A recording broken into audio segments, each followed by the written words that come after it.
भूषित करा नवनीरदाभर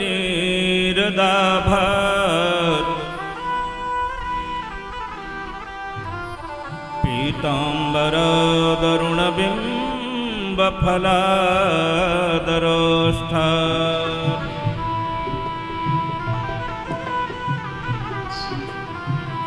पूर्णेन्दु सुंदर मुखादरविंद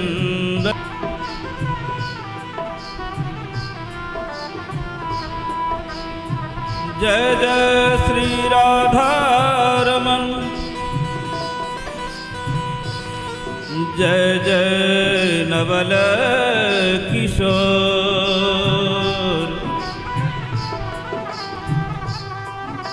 जय गोपी चित चोर हरि जय जय माखन चोर श्री राधे मेरी स्वामिनी मैं राधे को दास जन्म जन्म मोहि दीजिया श्री वृंदावन को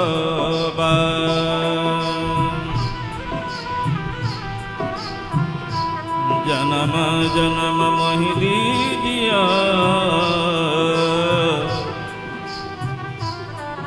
श्री वृंदावन को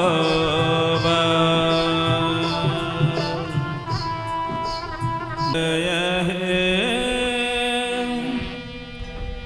वीणा पानी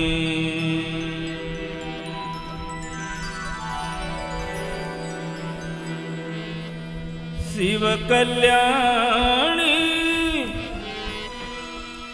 मात भवानी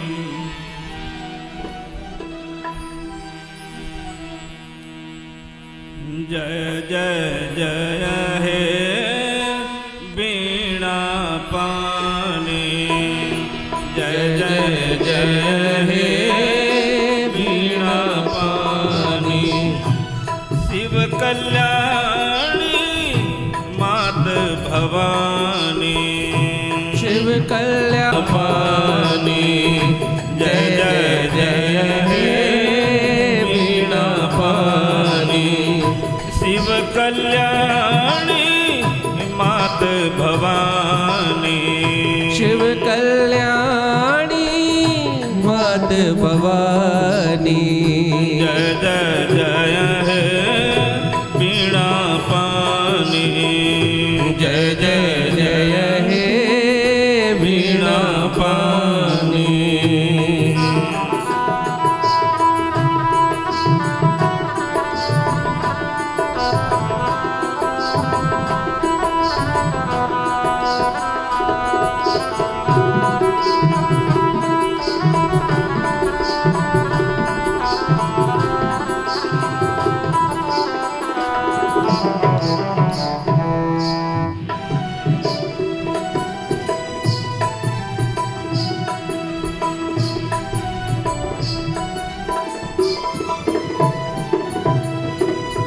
आज सुरों के दीप जला दे जला दे आज सुरों के दीप जला दे रोम रोम संगीत जगा दे रोम रोम गीत जगा दे जय जय जय हे वीणा पानी जय जय जय हे वीणा पानी शिव कल्याणी मात भवानी शिव कल्याणी मात भवानी जय जय जय हे वीणा पानी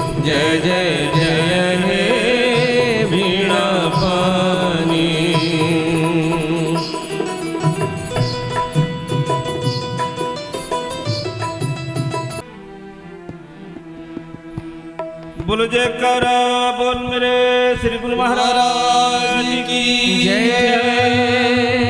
बोल साचे दरबार की जय। श्री नंगली निवासी भगवान की जय। श्री परमहंस दयाल जी महाराज की जय। श्री नंगल बिहारी महाराज की जय। श्री परमपुरी भगवान की जय। बोल वृंदावन बिहारी लाल की जय।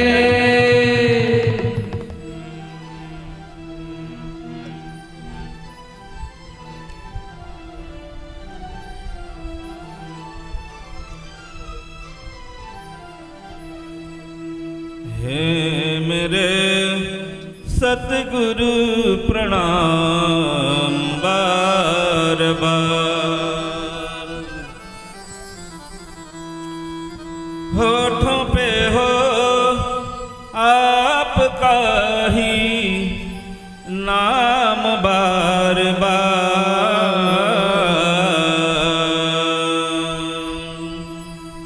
हे मेरे सतगुरु प्रणाम बार बार। हे मेरे सतगुरु प्रणाम बार बार। होठों पे हो आपका ही नाम बार बार। हे मेरे सतगुरु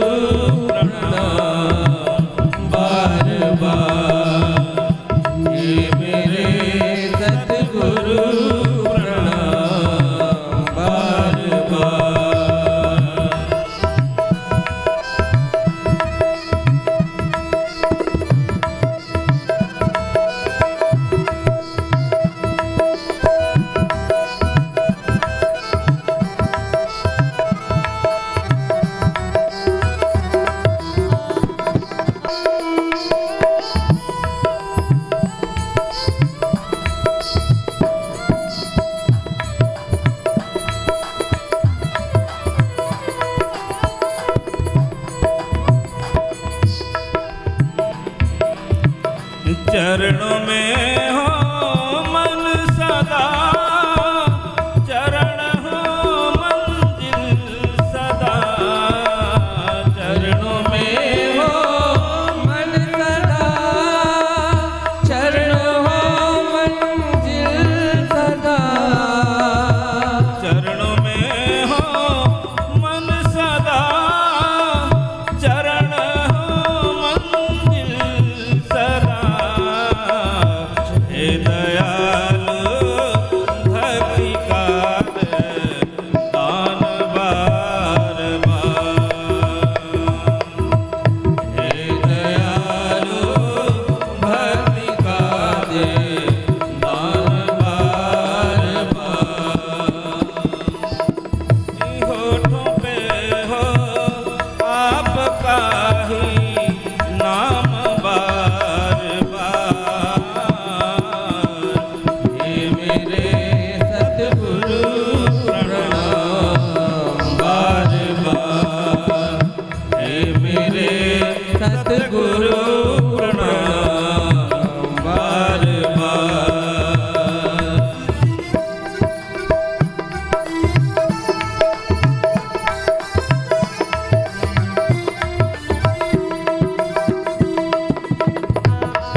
बोल जयकारा बोल मेरे श्री गुरु महाराज की जय। प्रकाश करेगा, प्रकाशित करेगा, हमारी जिंदगी को सुशोभित करेगा, अज्ञान के अंधकार से बचने का हमें सन्मार्ग प्रदान करेगा। ये बहुत बड़ा मेरे परम भगवान जी आप सबको साथ में लेकर चल रहे हैं और कहते हैं जब तक कोई साधु हमें तो हृदय से आभार और नमन करते हैं। आज के इस सभागार के क्रम के शुरुआत में आज के प्रमुख और विशेष और बहुत ही पूज्य मुख्य अतिथि के रूप में पूज्य बाई जी दीपक प्रज्वलित कर रहे हैं। सब लोग हाथ जोड़कर हम उन्हें नमन और प्रणाम करते हैं।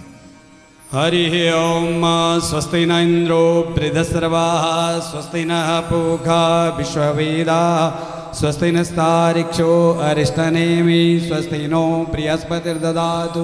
ओम बृहदश्वामरुतः प्रश्निमातर सुखं जावानो विदधे कुजगमय अग्निजिह्वा मनवः सूर्यचक्षुषो विश्वेनो देवा अवशागमन्यः भद्रं कर्णेभिः शृणुयाम देव भद्रं पश्येम क्षविर्जयत्राः स्थिरैरङ्गे तुष्टुवागुं सस्तु न बृभ्यसेमहि देवहितं सर्वशत्रुविनाशाय दीपज्योतिर्नमस्तुते। दीपज्योतिपरब्रह्म दीपज्योति दीपो हरति मे पापानि पूजा दीप नमस्तुते।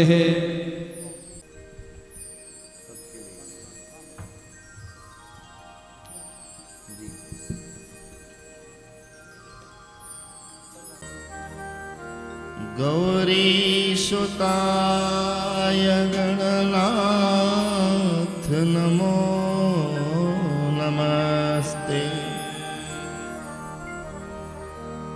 करचरणकृतं वा कायजं कर्मजं वा श्रवणनयनजं वा मानसं वा अपराधम् विहितं विहितं वा सर्वमेतत्क्षमस्व। जय जय करुणाब्धे श्री महादेव शंभो।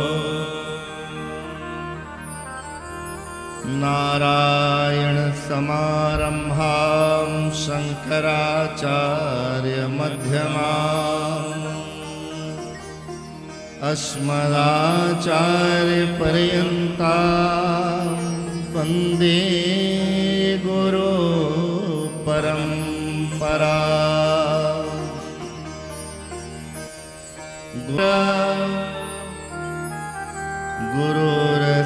गुरुर्साक्षात् परब्रह्मा तस्मै श्री गुरुवे नमः। वंशी विभूषितकरान्नवनीरदाभा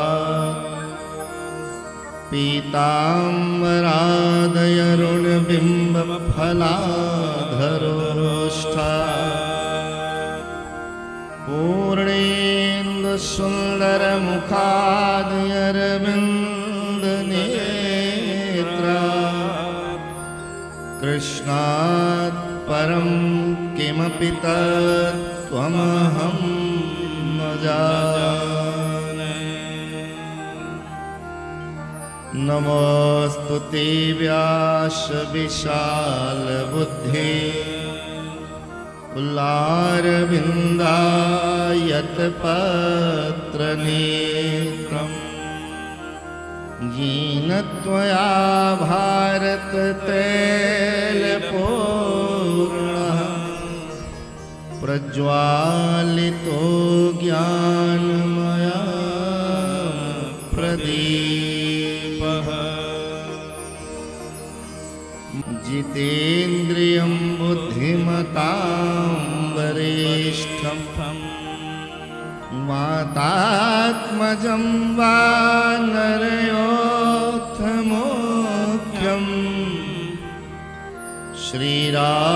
श्रीरामदूतं शरणं प्रपद्ये श्रीअञ्जनानन्दं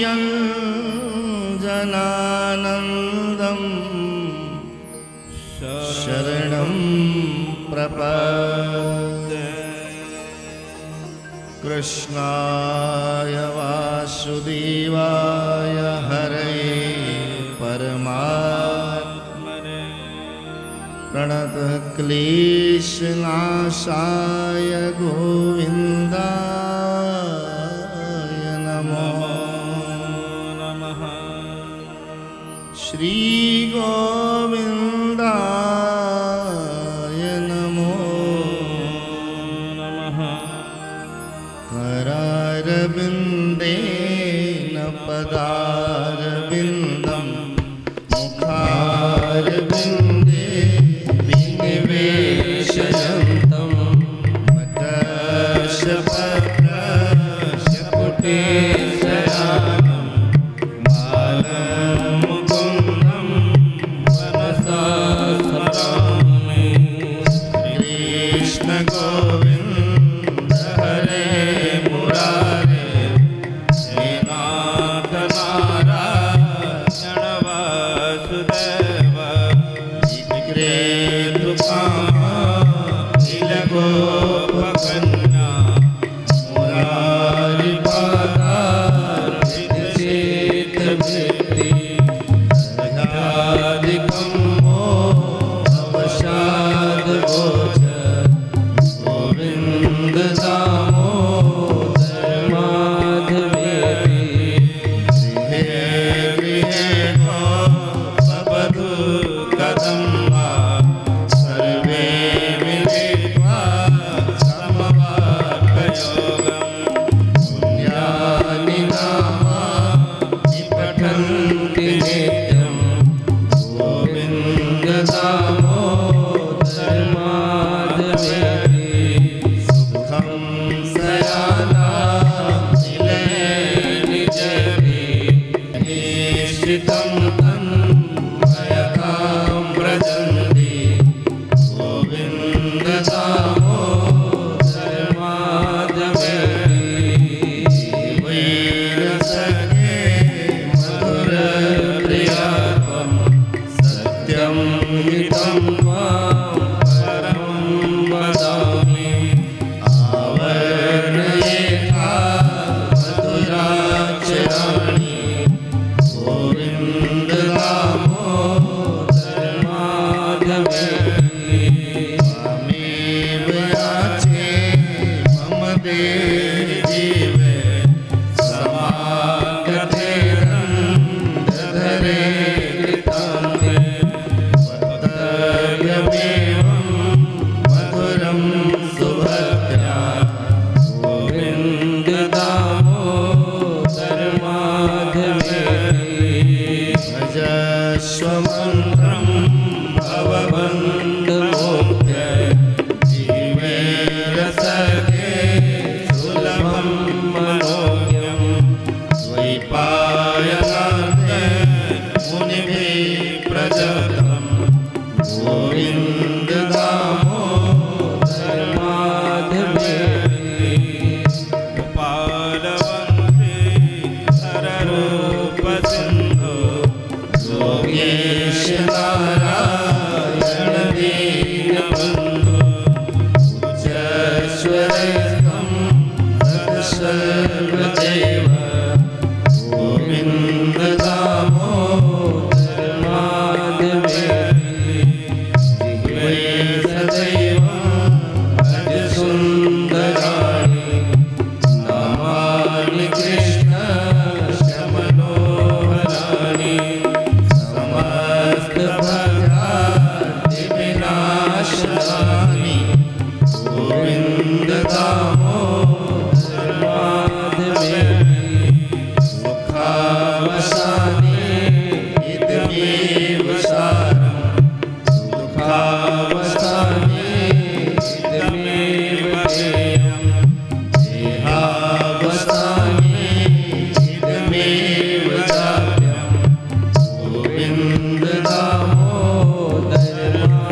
वासुदेव हे नाथ नारायण वासुदेव हे नाथ नारायण वासुदेव।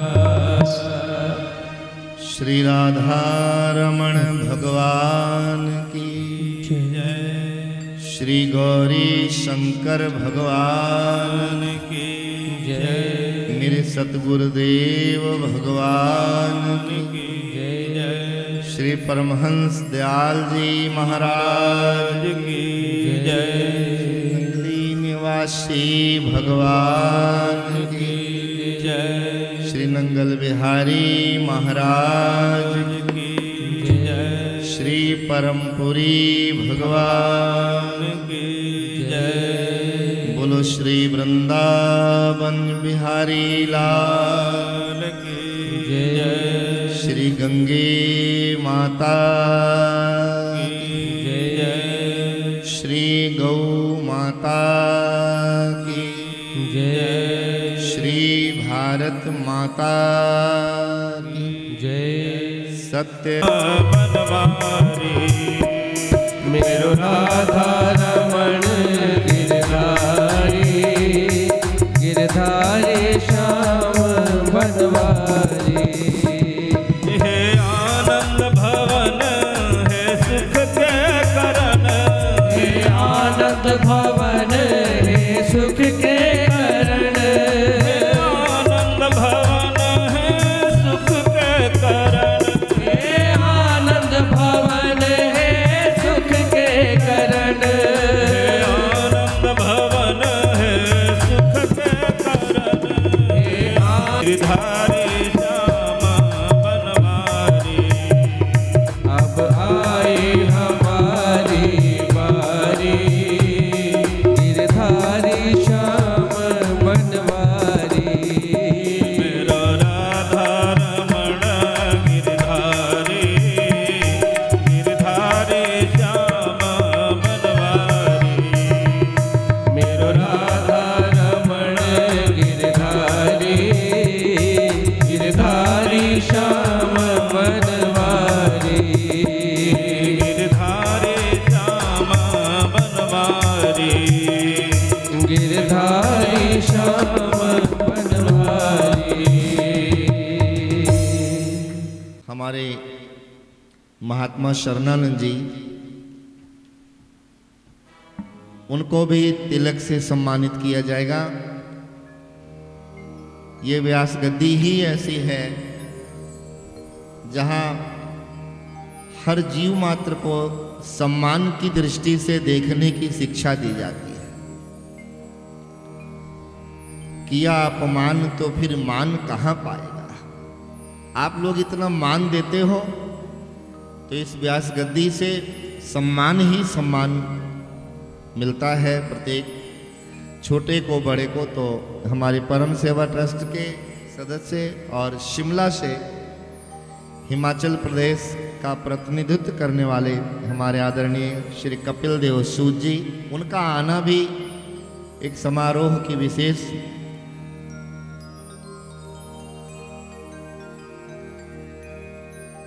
एक अवसर है, जो तीन बार एक न्यायाधीश के पद को ठुकरा के वकालत के क्षेत्र में इतनी बड़ी उपलब्धि प्राप्त करने वाले आदरणीय सूद साहब आपके ट्रस्ट के सदस्य हैं, आपकी वाटिका के सदस्य हैं और आपके गुरु महाराज के प्रेमी हैं। वो बड़ी प्रसन्नता लेकर आए हैं अपनी जीवन यात्रा से। तो पटियाला से वीरेंद्र भाई और स्वर्गीय ओम प्रकाश गोयल परिवार, जो यहाँ का ट्रस्टी भी है, उनके बड़े बेटे आए हैं, वो भी साथ में आ जाएं। और ये महिलाएं जो वंदना, आशा, रश्मि, राज, सत्या और दिल्ली की तरफ से नीलम कपूर, ये सभी लोग आके बाई जी का सम्मान करेंगे व्यास गद्दी की तरफ से, और हमारे स्वामी जी महात्मा जी शरणानंद जी का तिलक से, और फिर ये क्रम आगे चलेगा।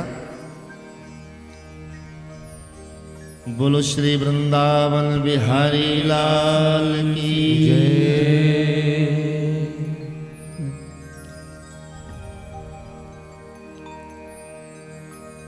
अच्युतं केशवं कृष्ण दामोदरं राम नारायणं जानकी वल्लभम्।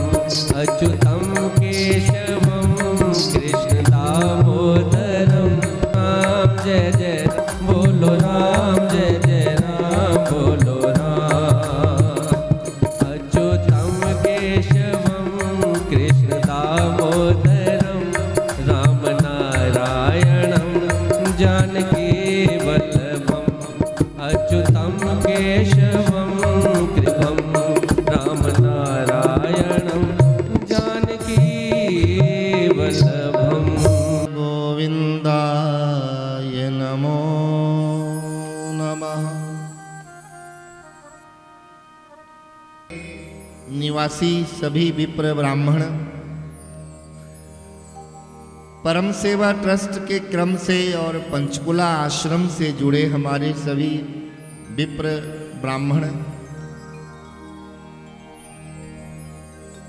संतजन, ये हमारे गंधर्व नाभा से आए हुए और खन्ना, लुधियाना, पटियाला, जलंधर, करनाल और हिमाचल के विभिन्न प्रांतों से, हरियाणा, बिहार, सासाराम और मुजफ्फरनगर, मोहाली, यंत्र पर्यंत से आए हुए आप सभी महानुभावों का ये परम भगवान की पावन पवित्र वाटिका और नंगली दरबार की ये सुदृढ़ व्यास गद्दी आपका स्वागत करती है। सबको नमन वंदन करते हुए आओ, बस इतना याद रखना कि हमें किसी विशेष कार्य में सम्मिलित किया गया है। राष्ट्रीय संत बापू मोरारी और रमेश भाई ओझा का कहना है, किसी ने पूछा हमें कैसे पता लगे कि भागवत का पुण्य हमारे जीवन में आ गया है। ओझा जी ने कहा ये बात ऐसी है जैसे 10,000 की गड्डी आप अपने बैग में बटुए में रख के और भूल जाएं। पैसे आपके पास हैं लेकिन आप लाचार हैं, आप किसी के आस में बैठे हैं। ऐसे साधु का, गुरु का दर्शन करके, भागवत का सत्कर्म, यज्ञ, तर्पण आदि पवित्र कार्य करके मनुष्य अपने आप को अनुग्रहित नहीं समझ पाता, अपने आप को धन्य नहीं समझ पाता, क्योंकि उसको मालूम नहीं कि मैं कितना बड़ा कार्य करके आया हूं। मेरे जीवन से कितना साहसी कार्य मेरे बड़ों ने, मेरे गुरुजनों ने करवा लिया है, उसको ये मालूम नहीं रहता। इसलिए वो सब कुछ करने के बाद में भी आम लोगों की तरह घूमता है। जैसे शेर का नन्हा सा बच्चा भेड़ बकरी में रहते रहते अपने आप को भेड़ बकरी समझ लेता है। हम गुरु के लाल हैं, हम गुरु दरबार से जुड़े हुए प्रेमी हैं। हमें शब्द देकर अंधकार में प्रकाशित होकर बुलंदी से विचरण करने के लिए समर्थ प्रदान किया गया है। हम इस भौतिक जगत में भेड़ बकरियों की विलास में, वासना में ग्रसित होकर के विचरण करने वाले प्राणी हम नहीं हैं। हम प्रेम के मार्ग के मुसाफिर हैं। तो इतना याद रहे कैसे बैठा गया, नहीं बैठा गया, कौन सी समिधा सामग्री देवी देवताओं को किस मंत्र से चढ़ाई गई नहीं मालूम है, लेकिन हम कुछ खास लोग हैं जिन्हें हरिद्वार की पवित्र नगरी में, जहाँ भगवान शंकर जैसे देवता आकर के स्नान करने के लिए प्रतीक्षा करते हैं गंगा में, कब कुंभ लगे, कब हम उस सप्त ऋषि की भूमि की मिट्टी हमारे ऊपर पड़े, ऐसी पवित्र धरती पर मुझे मेरे गुरु महाराज ने बुलाया और हम वहां जाके आए। ये हमारे लिए उपलब्धि। बिना गुरु की रजा के हम अच्छी जगह नहीं जा सकते, अच्छा कार्य हम नहीं कर सकते। हमसे कराया जाता है, तो इसलिए जो शुभ कार्य कराते हैं उनका एहसान और स्मृति हमारे जीवन में अनवरत बनी रहनी चाहिए। ओम नमो भगवते वासुदेवाय।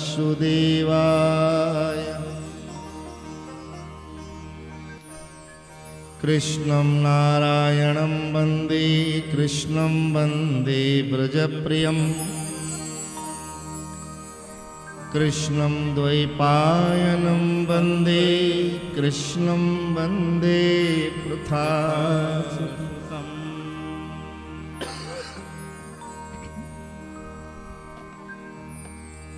इस भागवत के क्रम में देश के अलावा जो गंगा मैया का जल पीकर 7 समुंदर पार बैठे हैं,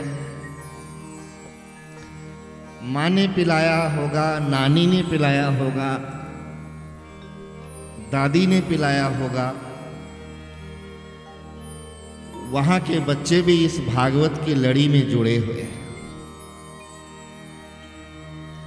उनके उस प्रेम भावना को भी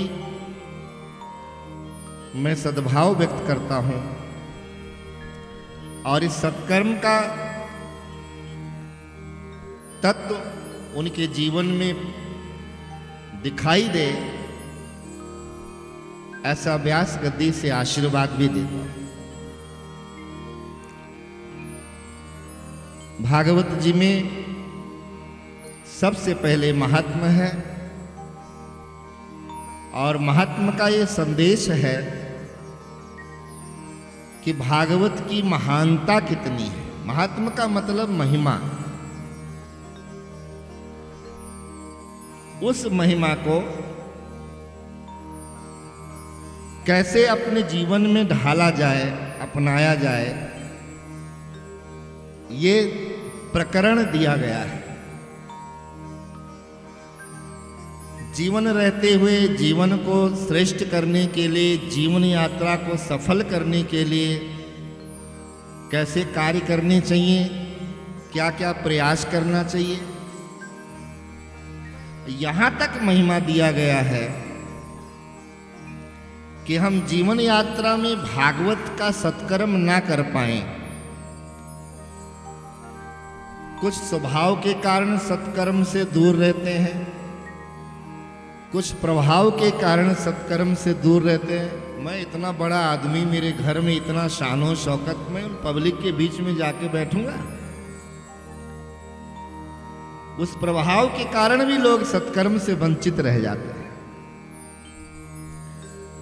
और कुछ परिस्थिति बस ग्रह कारण नाना जंजाला,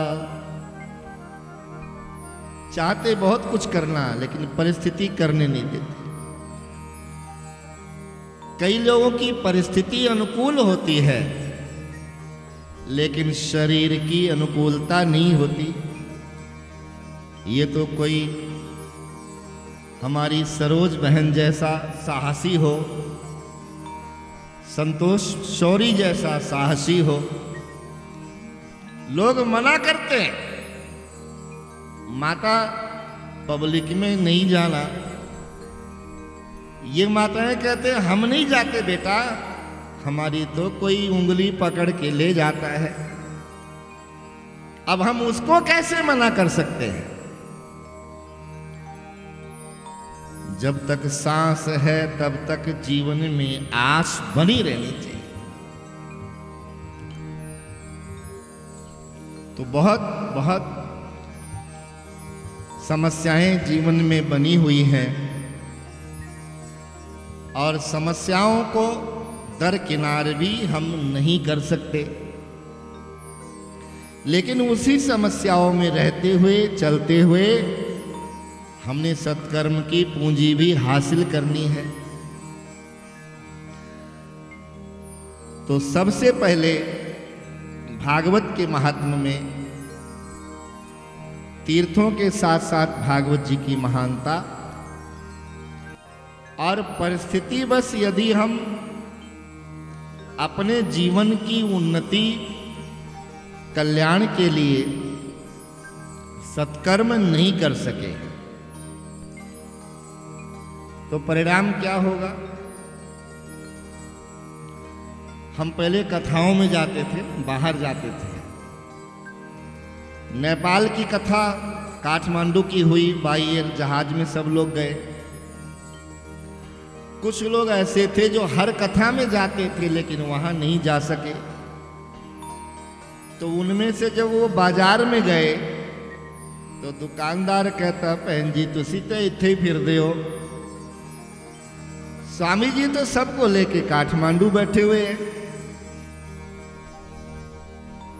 तो कोई ना कोई साधन में कमी होने के कारण हम यात्रा पूरी नहीं कर पाते, और जब यात्रा पूरी नहीं होती तो हमने यहीं घूमना है। कैसे घूमेंगे? कोई पशु बनके, कोई पक्षी बनकर, कोई कीड़ा बनकर, कोई मक्खी बनकर। कुछ सावधान लोग ऐसे हैं जो इसे हट करके मनुष्य बनकर भी लेकिन घूमेंगे यही, घूमेंगे यही। तो हम यहां घूमेंगे लेकिन वो जहां के लिए आए थे वहां नहीं जा सके। तो ऐसा भी साधन भागवत में है कि आप अपनी यात्रा को बाधित नहीं कर सकते, आप कैसे भी जा सकते हो। हमने कहा जब मर ही गए, जब जीवन समाप्त हो गया तो अब सत्कर्म और भागवत कैसे करेंगे? अब तो यहीं भटकना पड़ेगा। तो तब भागवत जी की महिमा महात्म्य में है कि मरणोपरांत भी हम वैकुंठ की यात्रा कर सकते हैं। कितनी बड़ी सुविधा है। मूक हुए वाचालु पंगु चढ़े गिरिवर, जासु कृपा सुदया।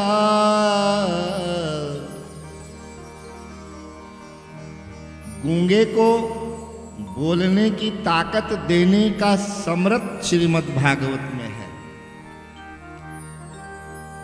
हैंडीकैप, लूले लंगड़े को, अपाहिज को, शरीर से बहुत मजबूर व्यक्ति को पर्वत पर चढ़ने की भी समर्थ श्रीमद् भागवत में है। इसलिए भागवत के सन्निध्य हमें अवश्य आना चाहिए, चाहे कैसे भी हो। तो सच्चिदानंद रूपाय विश्वोत्पत्त्यादि हेतवे तापत्रयी विनाशाय श्री कृष्णाय वयं नमः। मैं से भगवान श्री कृष्ण को प्रणाम करता हूं जो सत्य चित आनंद है। हमारी इस गुरु परंपरा का बहुत बड़ा महत्व है कि हम महावाक्य को किसी मनुष्य के द्वारा रचित रचना को लेकर नहीं चल रहे हैं। हम वेद के सार सर्वस्व को, श्रीमद् भागवत के पहले वचन को लेकर हमारे इस नंगली दरबारी जो परंपरा है वो चल रही है। इसलिए प्रेमियों को जब आप शब्द ले लो, जब नंगली दरबार से किसी साधु से आपका संपर्क बन जाए, गुरु महाराज का कोई ना कोई दर्शन, दीदार, भंडारा, सत्संग आप कर लो, तो आपके मुख से नमस्ते प्राजी की जगह क्या निकलना चाहिए? जय सच्चिदानंद जग पावन, अस कही चले व मनोज नशा। भगवान शंकर ने कहा हुआ है। और भागवत के पहले ही वचन में व्यास जी कह रहे हैं सच्चिदानंद रूपाय। अब आप सोचो, आप किसी को जय सच्चिदानंद बोलते हो तो आप कितना बड़ा पुण्य उसके जीवन में उड़ेल रहे हो। बाजे बाजे लोग समझते नहीं, पटियाला की माताएं तो अक्सर नहीं समझते। मैंने कहा किरण जय सच्चिदानंद, तो वो कहती क्या कहा जी अब, और हम भी पीछे हटने वाले, हम भी बुलवा के ही छोड़ते हैं। अच्छा जय सच्चिदानंद, दीजी भी बोल दे होल्दी सी, स्वामी जी जय सच्चिदानंद। बहुत बहुत पवित्रता आपके जीव के द्वारा, आपके वचनों के द्वारा, आपको चाहने वालों को आप प्रदान कर देते। नमस्ते में क्या है? इसलिए इधर उधर की बनाई हुई चीजों में मत उलझो।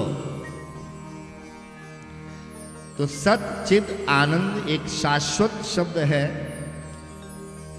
जिसका साक्षात विग्रह भगवान श्री कृष्ण है। वही इस प्रकृति, इस पृथ्वी, इस वसुधा, इस वसुंधरा, इस संपूर्ण ब्रह्मांड के वही नायक हैं। इसलिए श्री कृष्णाय वयं नमः। मैं आपको प्रणाम करता हूं। और यहां से भागवत की यात्रा नैमिषारण्य तीर्थ में व्यास जी महाराज भागवत महात्म के माध्यम से श्री गणेश करते हैं। नैमिषारण्य तीर्थ की महिमा भी है। वहां कौन कौन सी चीजें दर्शन करने योग्य हैं और क्या विशेषता है। प्रायः करके हमारे शास्त्रों में, पुराणों में देवताओं की और तीर्थों की अनंत अनंत महिमा, महानता वर्णित है। आपका प्रश्न होगा कि स्वामी जी इतने तीर्थ हैं पृथ्वी पर, यदि हम उन सभी तीर्थों की यात्रा करने लग जाएं तो दुकान पे कौन बैठेगा? यह आपका प्रश्न है। यदि हम सभी ज्योतिर्लिंग घूमने लग जाएंगे तो बच्चों की परवरिश कौन करेगा? बात भी सही है। हर युग में हर देवता की विशेषता होती है, हर युग में हर तीर्थ की विशेषता होती है। अभी कौन सा युग चला हुआ है? हैं? किस युग में बैठे हो? कलयुग में। लेकिन वाटिका के इस हाल में तो कलयुग नजर नहीं आ रहा है। आपको आ रहा है? जहां कालिमा हो, वाणी में कालिमा हो, विचार में कालिमा हो, मन में कालिमा हो, व्यवहार में कालिमा हो, यहां तो एक दूसरे को हाथ जोड़ जोड़ कर आप बिठा रहे हो। सतयुग का तीर्थ माना गया है नैमिषारण्य। ब्रह्मा जी के रथ की धूरी वहां पर आई थी और सभी देवताओं ने, ऋषियों ने उस भूमि को पवित्र मानकर वहां सत्कर्म किया था, समस्त शास्त्रों का स्वाध्याय किया था, श्रवण किया था। इसलिए कोई भी पुराण, यहाँ तक सत्यनारायण की कथा भी आप पढ़ने सुनने लग जाओ तो सत्यनारायण की कथा में भी लिखा हुआ है कि नैमिषारण्य तीर्थ में कोई भी कथा, कोई भी चर्चा, पौराणिक चर्चा, ये नैमिषारण्य तीर्थ में उद्घोष हुआ है। एक होता है यज्ञ और एक होता है सत्र। अभी आप यज्ञ कर रहे हैं। कौन सा यज्ञ है? मूर्ति प्रतिष्ठा के उपलक्ष्य में श्रीमद् भागवत पारायण यज्ञ है और उसमें कुछ कुछ आहुति देने के लिए आप सब लोग नियुक्त हो। आहुति कितनी है? ये जो बैठे हुए हैं दिन में, आज पूजा किया आपने ब्राह्मणों को, 51 आहुतियों में कोई कोई अपने बच्चों को भी शामिल करके आया हुआ है। किसी की 1 आहुति है, किसी की 2 है, किसी की 3 है, किसी की 4 भी है। भगवान करे ये आहुति, ये देवता का भागवत रूपी सामग्री समिधा हम भगवान को अर्पण करने आए हैं। आज तक तो पुष्प चढ़ाए, वस्त्र चढ़ाए, न जाने कौन कौन सी समिधा सामग्री चढ़ाई, लेकिन परम वाटिका में बैठकर हम भागवत की पोथी रूपी सामग्री ठाकुर जी को चढ़ाने आए हुए हैं। कितना बड़ा सत्कर्म आप करने आए हैं। तो भगवान शास्त्र के वचनों में समाहित है। यज्ञ की कोई सीमा है, इसलिए कई लोग उसी हिसाब से अपना रिजर्वेशन करके आए हैं। मालूम है कि सप्ताह के बाद में यहां से जाना होगा। वैसे जाना तो 1 सप्ताह के अंदर ही होता है। 7 दिन में इतवार से लेकर शनिवार तक कितने दिन हो गए हैं? और जब हम लोग वाटिका से नहीं, जब दुनिया से जाएंगे तो इन्हीं 7 दिनों में कोई एक दिन होगा। चाहे कोई सोमवार को जाएगा, चाहे कोई बुधवार को जाएगा, 7 दिन ही होंगे, 8वां नहीं बनेगा। और जब हम आए हैं तो आने में भी यही 7 दिन है। कोई किसी दिन, इन्हीं 7 दिनों में हम आए हैं। तो ऐसे सप्ताह ज्ञान यज्ञ का समय निर्धारित है, लेकिन ज्ञान सत्र का समय निर्धारित वो कंटिन्यू चलता रहता है। एक पुराण पूर्ण हुआ, दूसरा शुरू हो गया। जैसे किसी किसी गुरुद्वारे में अखंड पाठ अनवरत चलता ही रहता है। एक का भोग पड़ा, दूसरा शुरू हो रहा है। तो नैमिषारण्य में ज्ञान सत्र की श्रृंखला में समस्त पुराणों की कथाएं हुई हैं।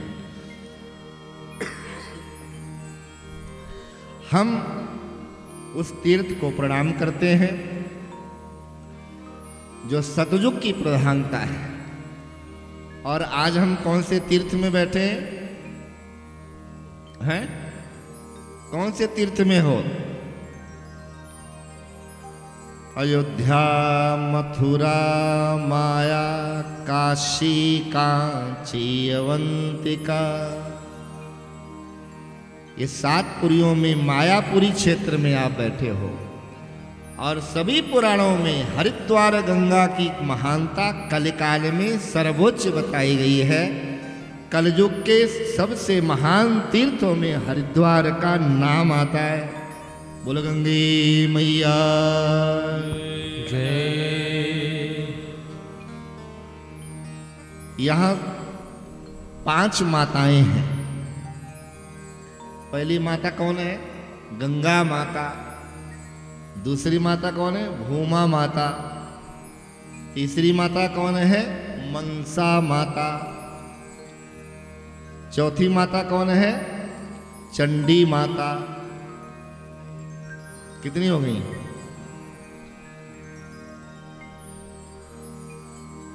भूमा माता और माया माता। माया देवी का बहुत बड़ा मंदिर है हरिद्वार में। ये 5 माताएं हैं और जहां जहां मातृशक्ति भगवती की महिमा होती है, उस महिमा को प्रतिपादित करने के लिए भगवान भोलेनाथ भी वहां विद्यमान रहते हैं। इसलिए महादेव का भी 5 स्वरूप हरिद्वार क्षेत्र में विद्यमान है। नीलेश्वर, बिल्लुकेश्वर, ऐसे भगवान शंकर भी 5 रूप में हरिद्वार क्षेत्र में विद्यमान है। दारिद्रता हरणेश्वर महादेव भी हरिद्वार में। लेकिन अब करें क्या? शरीर तो कमरे से मंदिर तक लाने में बड़ी कठिनाई है। अब नीलेश्वर कैसे जाएं? इसलिए गुरु के स्थान पर हमें पंच परमेश्वर की अनुभूति कर लेना चाहिए। गौ माता के अस्तित्व में 33 करोड़ देवी देवताओं की अनुभूति हमें कर लेनी चाहिए। अपनी जन्म देने वाली जननी माता के चरणों को छू करके वसुधा वसुंधरा पृथ्वी माता की अनुभूति भी कर लेनी चाहिए। हम लोगों का स्वभाव है, कुछ को ठुकराते हैं और कुछ को अपनाते हैं और वहीं भूल होती है। उस चीज को ठुकराते हैं जिसको ठुकराने से उस अपनाने वाली माता कभी हमारे पास आने वाली नहीं है। इसलिए समान रूप से हमें व्यवहारिक जीवन में अपने आप को सावधान रहना चाहिए। तो ये गंगा मैया का बहुत ही अलौकिक प्रभाव है इस हरिद्वार के क्षेत्र में। कोई कितना ही बोले वातावरण बहुत खराब हो गया, कोई कितना ही बोले लोगों का व्यवहार बहुत खराब हो गया, कोई कितना ही बोले हमारे घर का रीति रिवाज भी बहुत खराब हो गया, कोई कहे हमारे घर का हिसाब किताब भी खराब हो गया। सब कुछ खराब हो जाए, हमारे शरीर का अंग अंग खराब हो जाए, लेकिन आज तक कोई भी माई का लाल ऐसा पैदा नहीं हुआ जो ये बोल दे कि गंगा मैया का जल खराब हो गया। आज तक किसी में साहस नहीं है। हिंदुओं की तो मजाल क्या है, जो गैर हिंदू हैं, जो भारत को हंसता हुआ देखना नहीं चाहते, वो भी कहते गंगा का पानी तो विशेष है भाई, ये साधारण पानी नहीं। ऐसे असाधारण, जहां का पानी साधारण ना हो, जहां का वायु साधारण ना हो, जहां की मिट्टी साधारण ना हो, हमारे इस हरिद्वार क्षेत्र की मिट्टी मूर्ति स्थापना में भगवान के नीचे रखी जाती है। कितनी पवित्रता होगी इस मृत्तिका की। इसलिए वो एक लाइन, ओठों पे सच्चाई रहती है,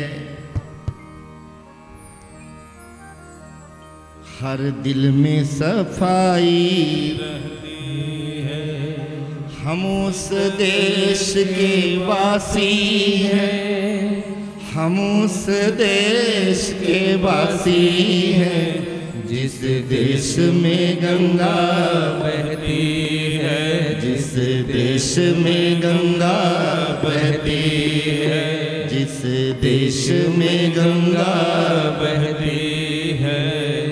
गंगा माँ है और माँ की विशेषता ही ममत्व महत्व का यही होता है कि संतान तो अपराध करेगी करेगी, क्षमा बड़न को चाहिए छोटन को उत्पात। हम छोटे हैं इसलिए हमसे भूल होगी,